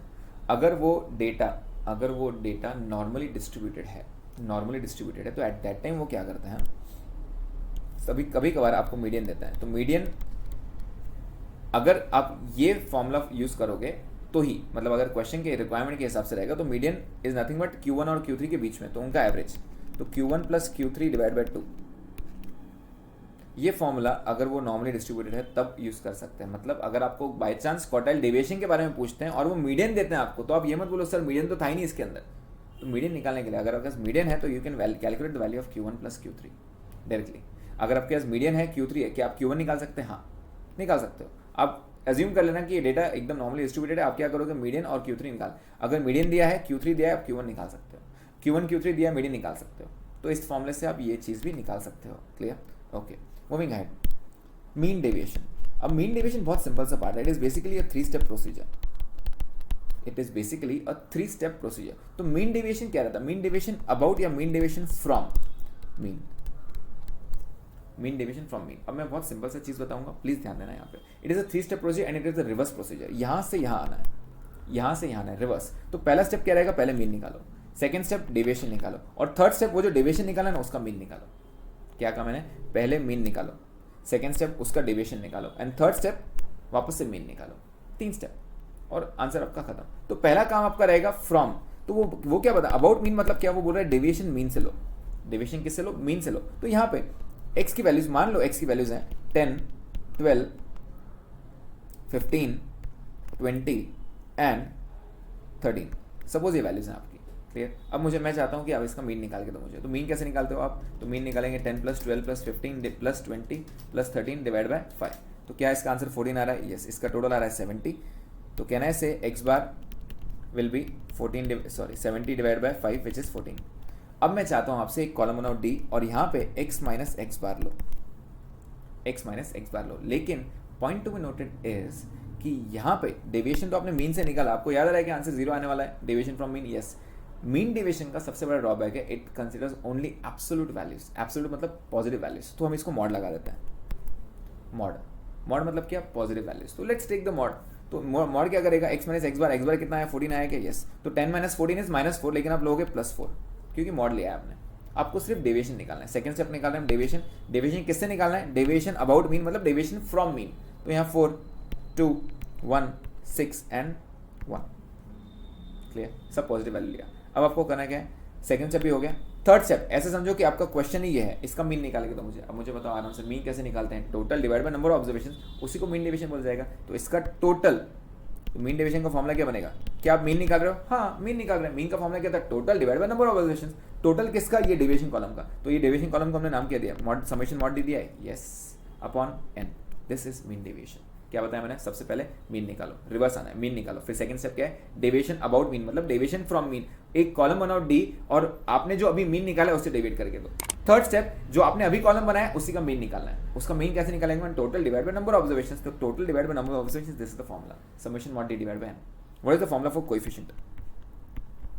Coefficient of md, it is md जो आपने अभी निकाला है डिवाइड बाय आपने जिससे डेविएट किया था। आपने किससे डेविएट किया था, मीन से किया था क्या, यस। तो divide by mean into 100। Again coefficient it is a unit free measure, coefficient हमेशा यूनिट फ्री रहेगा। अगर आप इंटू 100 करो तो आप आंसर परसेंटेज में लिखोगे।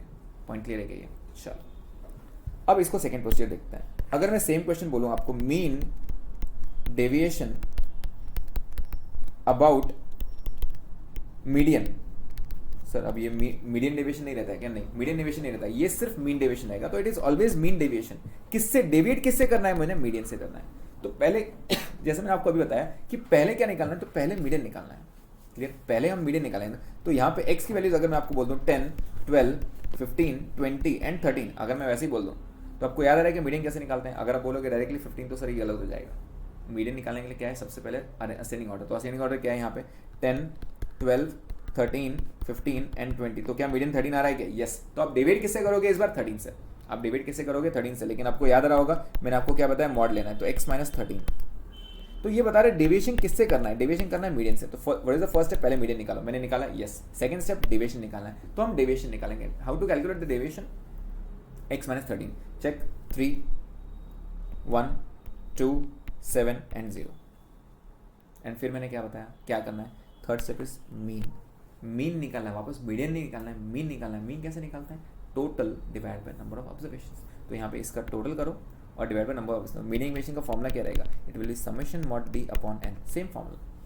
बस फर्क क्या था इसमें और पहले वाले सम में, डेविएशन आपने इससे निकाला मीडियन से, उससे पहले वाला किसमें क्या, मीन से, क्लियर। क्योंकि वो आपको इंडिकेट करेगा यहाँ पर कोएफिशिएंट का formula, it is mean deviation upon जिससे आपने डेविड किया। आपने डेविड किससे किया, मीडियन से। तो आप डिवाइड करोगे मीडियन से इंटू 100। अब आपको ये समझ में आ रहा है क्या कि अगर ये हो गया तो अगर आप मोड रहोगा, अगर आपका मोड का रहेगा that is mean deviation about mode रहेगा, तो आपका आंसर क्या आने वाला है, मीन डेविएशन अबाउट मोड रहेगा। तो मीन डेविएशन अबाउट मोड कैसे रहेगा, इट विल बी, पहले आपने मोड निकालना है, फिर आपने डेविएशन निकालना है। आपने डेविएशन निकालना है तो डी क्या रहेगा, x माइनस मोड रहेगा। डी क्या रहेगा, x माइनस मोड रहेगा इस बार, क्लियर। और वापस आप क्या निकालोगे, वापस मीन ही निकालना है। तो md का फॉर्मूला वही रहेगा, md का फॉर्मूला कभी चेंज नहीं हुआ, summation mod D upon n ही है। कोएफिशिएंट क्या रहेगा, coefficient will be md upon, आपने किससे डिवाइड किया, मोड से, तो divide bye mode into 100, clear point. तो इतने सिंपल से फॉर्मूले हमारे। तो basically it is a 3 step, जब जैसे ही md आता है तो it is a 3 step procedure. Okay, next and the important one, सबसे important measure of dispersion is sd, that is the standard deviation. That is the standard deviation. एक बहुत छोटा सा फॉर्मूला है, बेसिक फॉर्मूला है एसडी का। SD is unit by sigma. इसको formula क्या है, under root of summation x square by n minus summation x by n the whole square. Summation x square by n minus summation x by n the whole square, ये formula है आपका, right. तो आप क्या करोगे, अगर आपके पास x है तो आप एक्स स्क्वायर निकाल सकते हो, क्या इसे एक्स स्क्वायर निकालना है।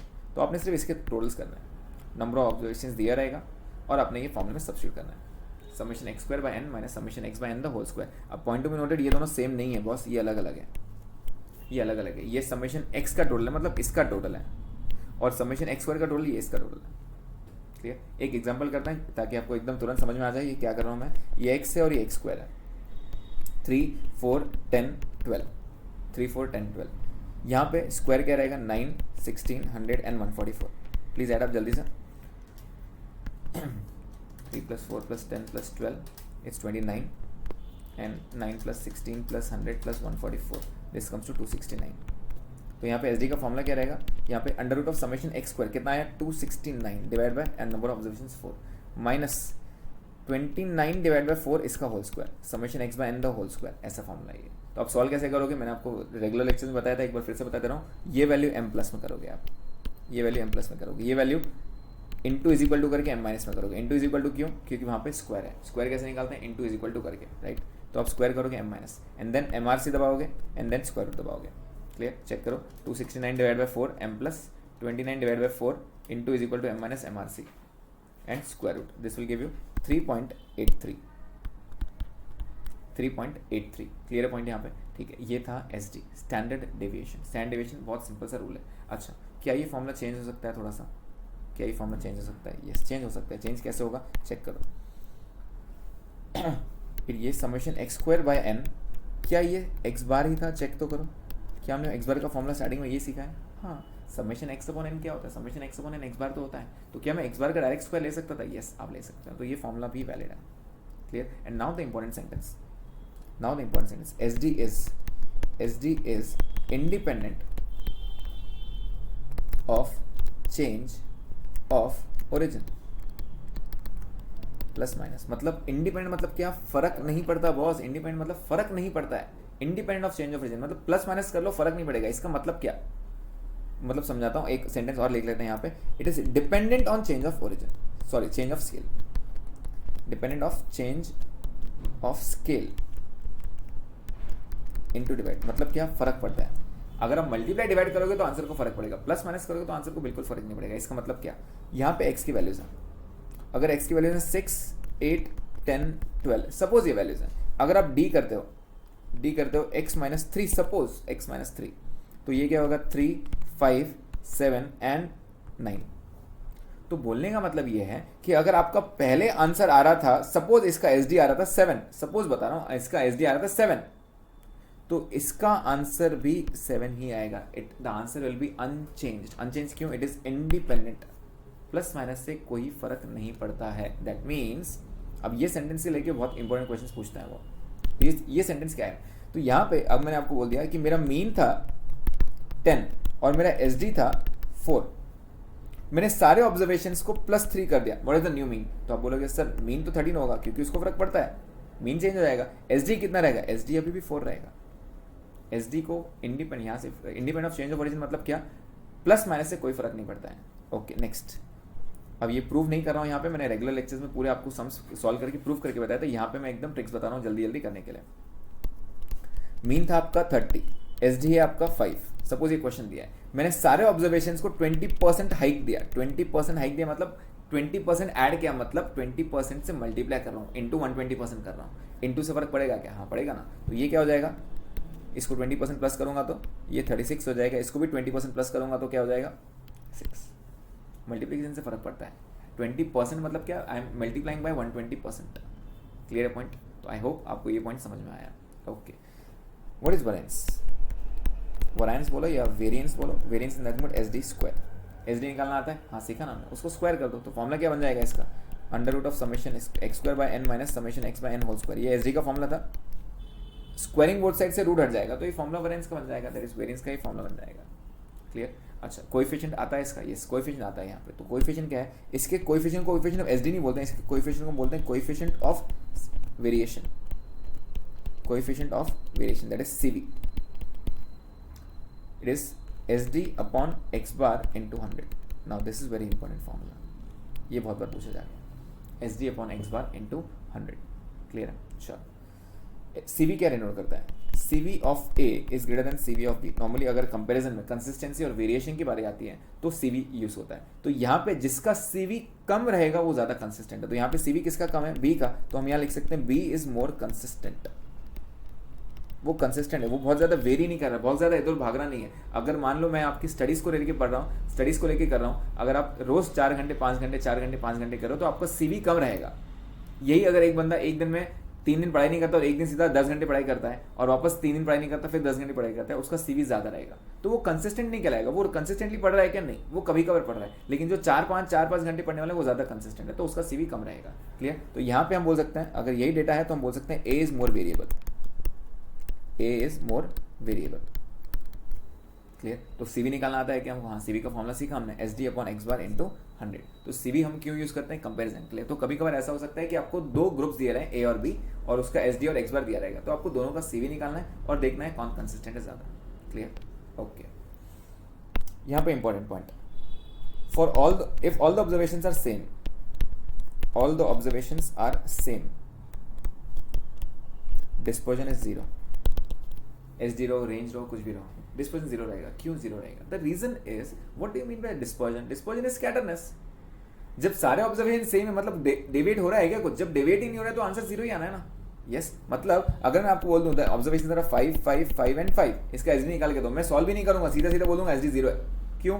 डायरेक्ट डेविएशन हो कहाँ है? डेविएशन नहीं हो रहा है मतलब 0 है आंसर। दैट मीन्स अगर सारे ऑब्जर्वेशन सेम है, the dispersion counts to be 0, सीधा 0 आएगा। डिस्पर्स हो ही नहीं रहा है, वो डिस्पर्स मतलब स्कैटर हो ही नहीं रहा है, तो आंसर इज 0। रेंज भी 0, QD भी 0, SD भी 0 और मीन डेविएशन भी 0। क्लियर? ओके,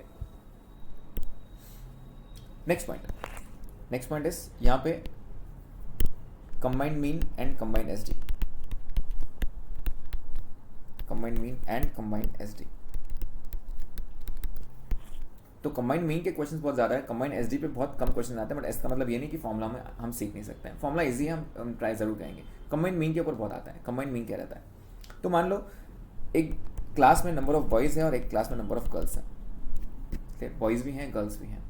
तो बॉयज़ और गर्ल्स के लिए, बॉयज़ हैं मेरे 40 और उनका एवरेज स्कोर है एवरेज 50, उनको एवरेज पे 50 मार्क मिले हैं। गर्ल्स हैं मेरे 50 और उनको एवरेज पे मार्क, या फिर 60 कर देने इजी के लिए,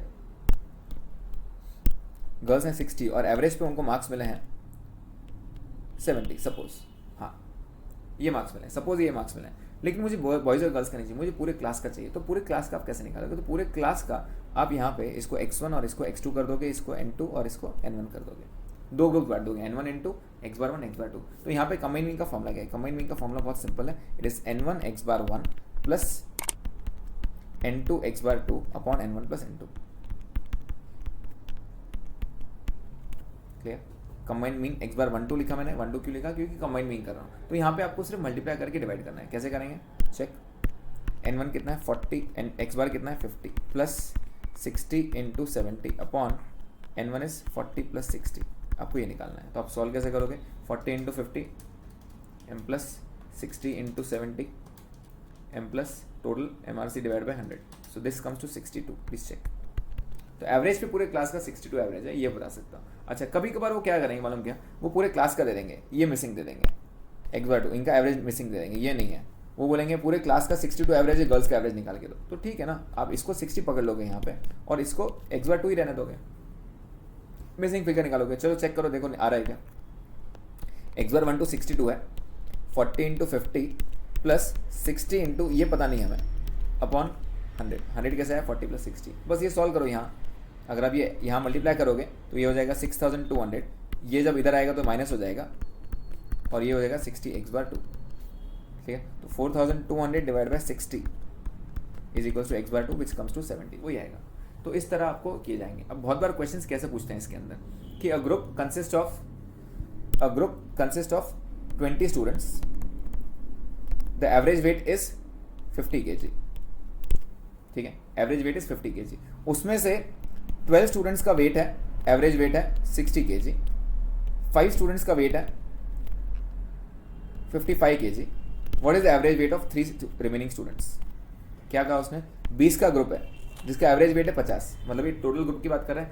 उसमें से ऑफ दीज 12 स्टूडेंट्स का वेट है 60, 5 स्टूडेंट्स का वेट है 50। What is the average of the third remaining 3? तो ठीक है ना, तो क्या करना है यहाँ पे? ये टोटल हो गया, मतलब ये कंबाइंड मीन हो गया। कंबाइन, ये फर्स्ट ग्रुप हो गया, ये सेकंड ग्रुप हो गया, ये थर्ड ग्रुप हो गया। तो इसको एक्सटेंड कर लो। एक्सटेंड कैसे करेंगे? यहाँ पे X बार 1 2 3, तो ये हो जाएगा N1 X bar 1 plus N2 X bar 2 plus N3 X bar 3 upon N1 plus N2 plus N3। X bar 1 2 3 दिया है क्या? मतलब पूरे ग्रुप का दिया है क्या? यस, 50 दिया है। टोटल कितने ऑब्जर्वेशन है 20, तो n1 x बार में बांटते जाओ तो 12 into 60 plus 5 into 55 plus 3 into जो भी रहेगा x bar 3 and you just have to calculate this and find. Clear? तो ऐसे क्वेश्चंस बहुत बार आते हैं आपको 2 ग्रुप और 3 ग्रुप बांट के। क्वेश्चंस ऐसे ही बोलेंगे कि there are 40 students, the average is this, of this 25 का इतना है तो बाकी 15 का कितना। Clear? Okay, next point, combine SD. अब कंबाइन एसडी का फॉर्मूला थोड़ा बड़ा है, प्लीज देख के डरना नहीं है, बहुत सिंपल सा है, हम ट्रिक भी देखेंगे कैसे याद रखना है। तो यहाँ पे x बार 12 पहले निकालना है, x बार 12 पहले निकालना है, x बार 12 फर्स्ट स्टेप। उसके बाद हम निकालते हैं d1 और d2। What is d1 d2? There are the deviation. Deviation कैसे निकालेंगे? x bar 1 minus x bar 12 और d2 is x bar 2 minus x bar 12। क्या हमने x बार 12 का फॉर्मूला देखा है? यस। d1 d2 हमने अभी देख लिया, x bar 1 minus x bar 12, d2 is x bar 2 minus x bar 12, ये निकालना आता है हमें। यस। अब कंबाइन एसडी का फॉर्मूला क्या है? कंबाइन एसडी का सिग्मा 1 2 अंडर रूट तो रहेगा ही, यस। यहाँ पे फॉर्मूला है n1 sigma 1 square plus n2 sigma 2 square plus n1 d1 square plus n2 d2 square upon n1 plus n2। Sir इतना बड़ा फॉर्मूला याद कैसे रहेगा? बहुत सिंपल है, देखो यहाँ पे कैसे किया मैंने। यहाँ पे मैंने लिखा n1 n2 n1 n2 sigma 1 sigma 2 d1 d2 square square square square plus plus plus upon n1 plus n2। हो गया सिंपल?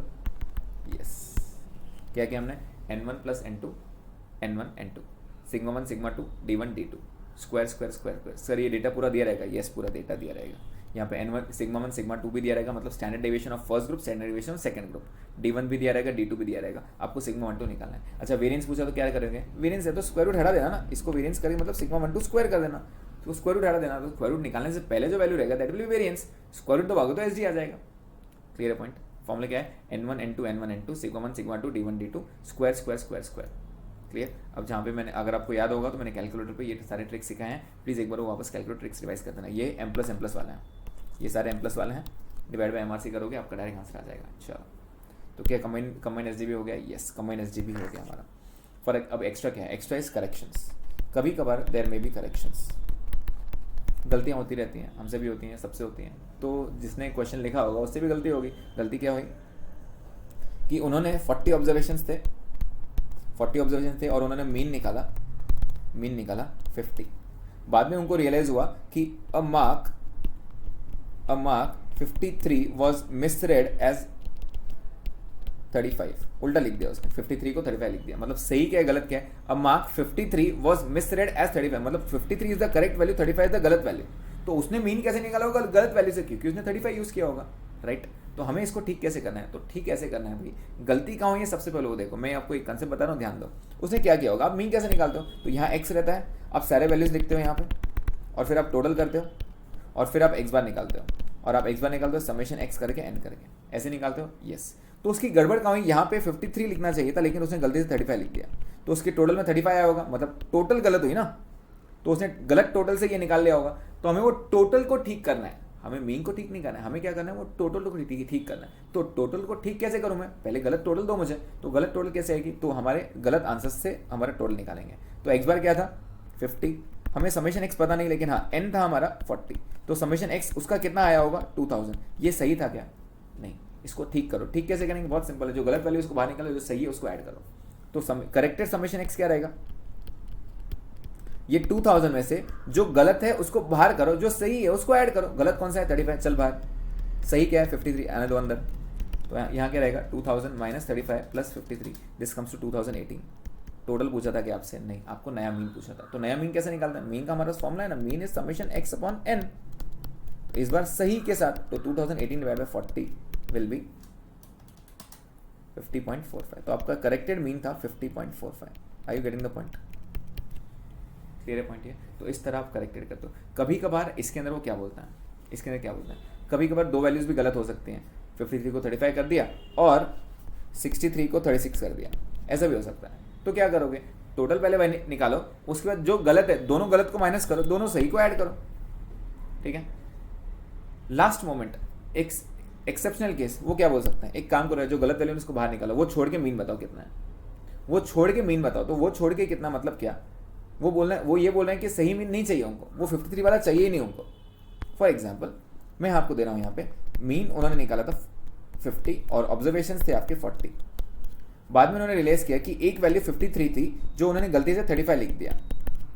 53 सही था और गलती से उन्होंने 35 लिख दिया। वो ये बोल रहे हैं कि मुझे मीन निकाल के दो, वो वैल्यू को एक्सक्लूड कर दो, वो वैल्यू को ही एक्सक्लूड कर दो। ठीक है, क्या हमने समेशन एक्स अभी निकाला था? हाँ, कितना 2000 निकाला था, दैट इज 40 into 50 करके।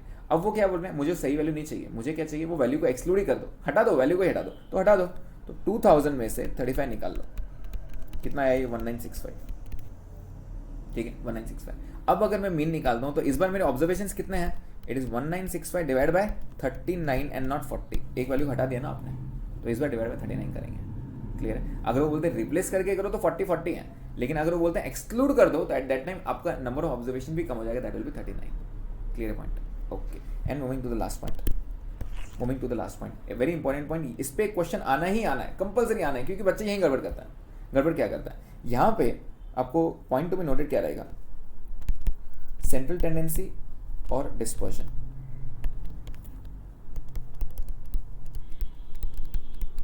इक्वेशंस के थ्रू वो कनेक्ट करते हैं एक्स और वाई को।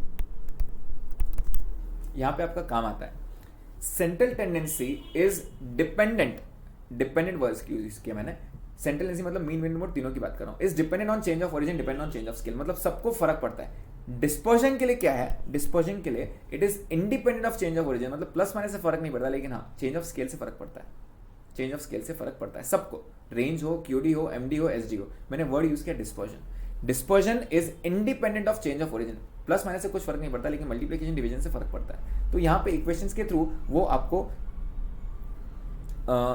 एक्स और वाई देते हैं और आपको एक वैल्यू देते हैं, दूसरी वैल्यू फाइंड करनी रहती है। तो आप फाइंड कैसे करोगे? अगर उन्होंने सेंट्रल टेंडेंसी यूज किया है तो आप वर्ड यूज करोगे डायरेक्ट सब्स्टिट्यूशन, और अगर वो डिस्पर्जन यूज करते हैं तो उसके लिए वर्ड यूज करोगे आप कन्वर्जन।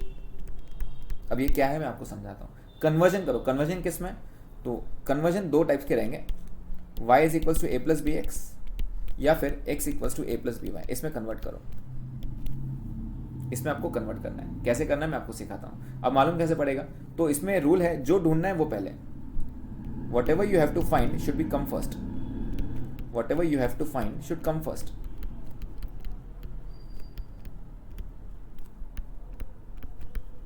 मतलब अगर y ढूंढना है तो y पहले, x ढूंढना है तो x पहले।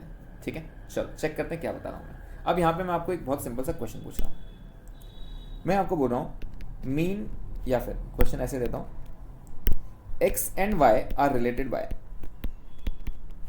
x and y are related by 3x plus 4y is equals to 20। Suppose ये आंसर दिया मैंने, 3x plus 4y is equals to 20। Mean of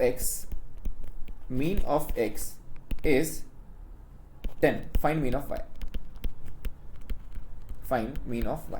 तो सबसे पहले क्या करना है? मीन है, मीन मतलब central tendency, dispersion, central tendency. Central tendency मतलब डायरेक्ट सब्स्टिट्यूशन, कुछ नहीं करना है, सीधे सीधे x की वैल्यू सब्स्टिट्यूट करना है, आंसर लाना है।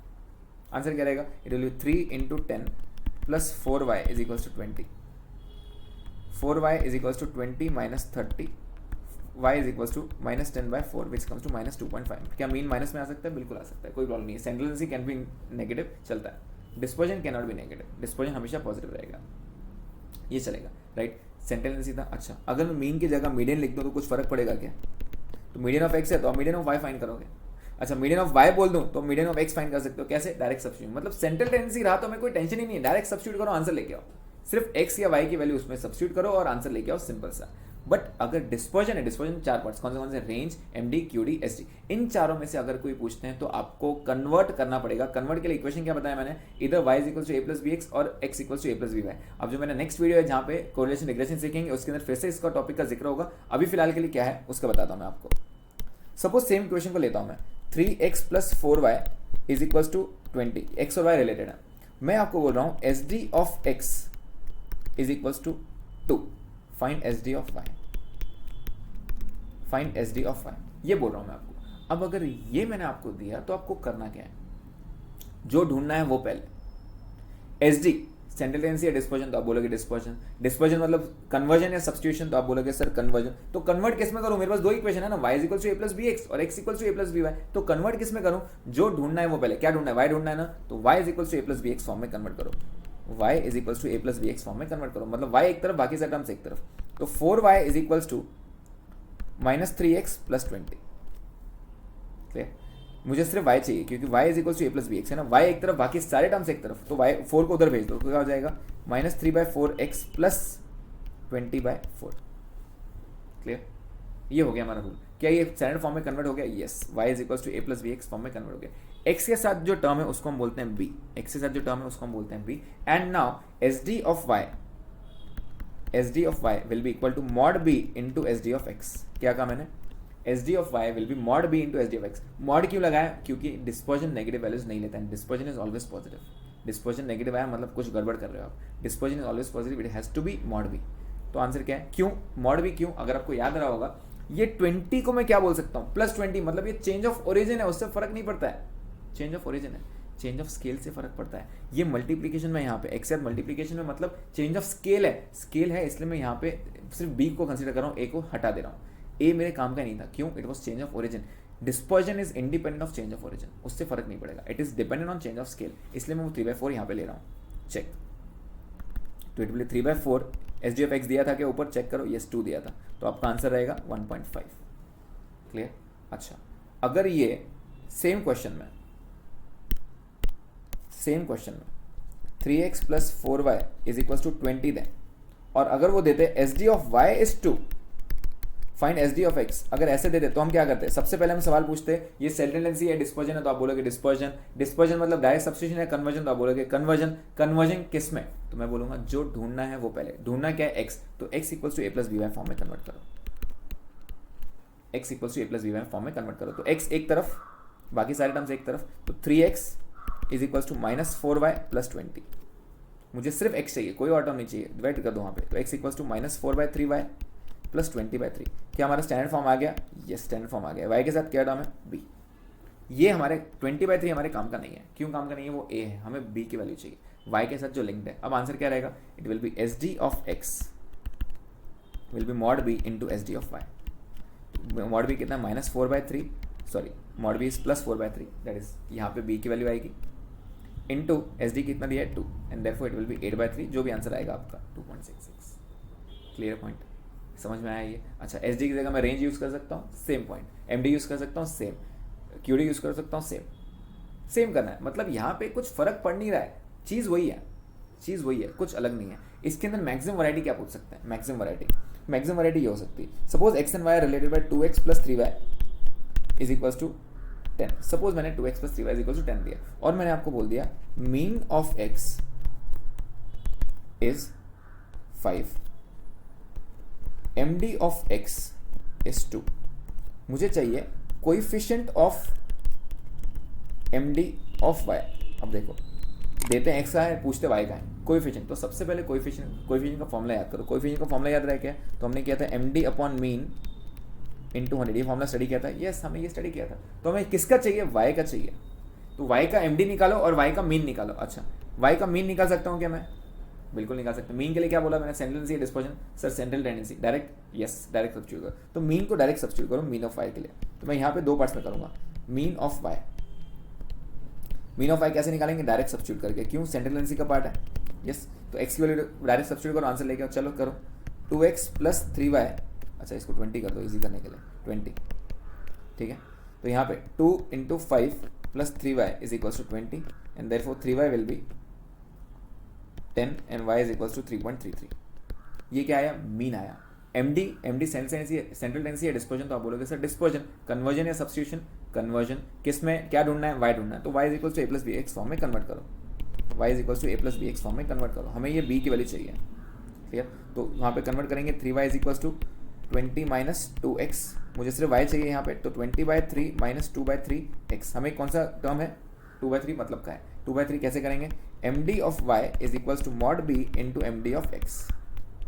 2/3 इंटू md कितना दिया है? 2, and this comes to 4/3 which comes to 1.33। ये पूछा था क्या? नहीं, आपको कोएफिशिएंट पूछा है, तो जाके सब्स्टिट्यूट करो। md निकाला क्या हमने? यस 1.33। वो निकाला हमने, यस 3.33 इंटू 100। तो ये फाइनल आंसर रहेगा आपका। पॉइंट क्लियर है?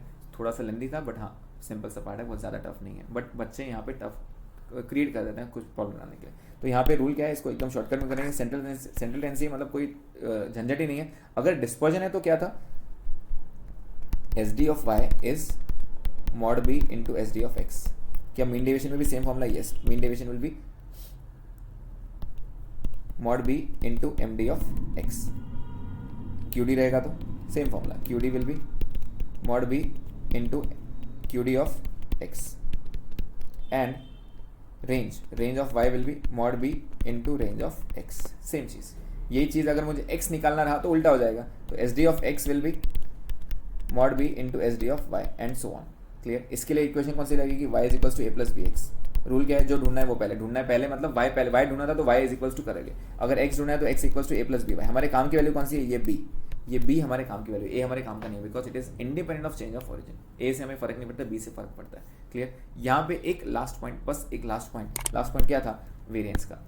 कभी कभार वो आपको एस डी दे के पूछते वेरिएंस है, तो आपको करना क्या है, अगर आप वेरिएंस कर रहे हो तो वेरिएंस निकालो, पूरा एस डी निकालना है तो पूरा एस डी निकाल लो। लेकिन अगर वेरिएंस करना है तो स्क्वायरिंग बोथ साइड्स होता है, स्क्वायरिंग बोथ साइड। तो स्क्वायरिंग बोथ साइड्स में गड़बड़ क्या करते हैं बच्चे, वो बी को स्क्वायर करना भूल जाते हैं। बिकॉज अगर स्क्वायर होता है ना बॉस, तो S D square is equal to B square into S D Y square हो जाएगा। ये बात आप समझ लो। तो b को भी स्क्वायर करना है, बिकॉज यहाँ पे अगर वेरिएंस पूछा है, वेरिएंस ऑफ x पूछा है, तो आपको b को भी स्क्वायर करना पड़ेगा, बिकॉज स्क्वायरिंग बोथ साइड आ रहा है। क्लियर है पॉइंट? ठीक है, तो यहाँ पे आपके सारे फॉर्मुलेस कवर होते हैं इस चैप्टर के। आई होप आप ये पूरे फॉर्मुलेस अच्छे से रिवाइज कर रहे हैं, एंड इसके आगे सिर्फ आपको एग्जाम क्वेश्चंस कुछ करने हैं, कुछ एग्जाम क्वेश्चंस, कुछ टिपिकल क्वेश्चंस रहते हैं जो आपको प्रैक्टिस करना है। ठीक है, ओके देन।